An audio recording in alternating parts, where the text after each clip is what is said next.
دوستا شما واقعا همین خانه ها رو که من براتون نشان میتم چی احساس میکنین؟ ببینید نینی کوچه رو ببینید، خانه ها رو من بر شما نشان میتم.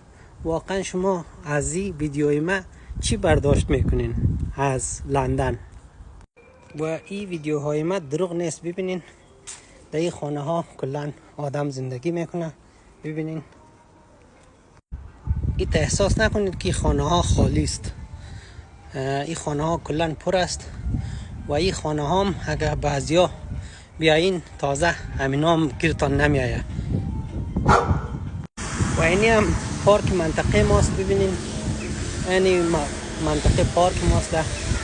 یخچال مخچال اینجا افتادگی زیاد است، ولی بیایی که پارک منطقه را براتون نشان بدم که چقدر پاک و تمیز است پارک. ببینین این پارک منطقه ماست.